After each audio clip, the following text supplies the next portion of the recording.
tere tulemast minu Sigri-Migri luulejutte kuulama. Tänase luuletuse pealkirjaks on perejõud. Perejõud.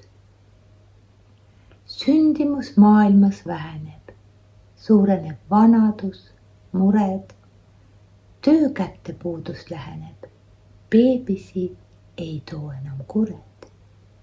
Hällilaul vajub unustusõlma, lapsenaer piimjasse uttu.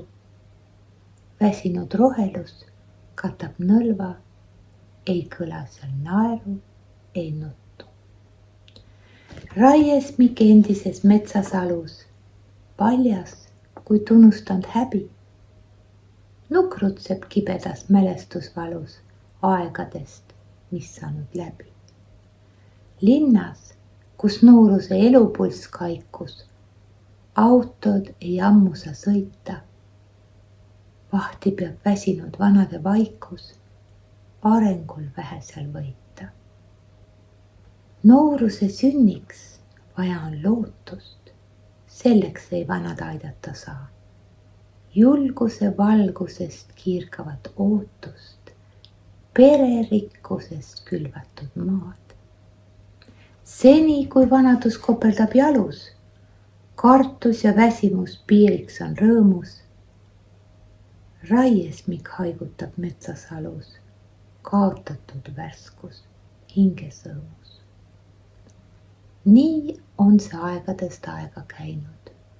Aastaajad on võrdluseks hea. Areng saab hoogu, kui vana on läinud. Tegevust annab kurgedel pea.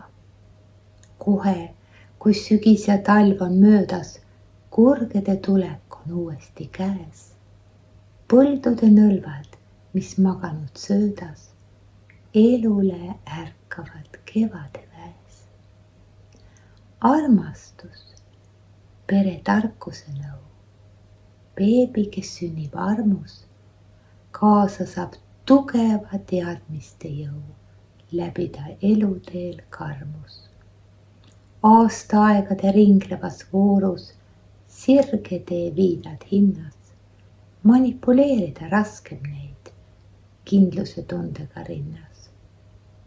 Raskete aegade kibedad päevad, teha mis vaja, mis teha saad. Perejõu kasvust õitsele lähevad, kõledad nõlvad, linnad ja maa. Tänan kuulamast, kohtumiseni.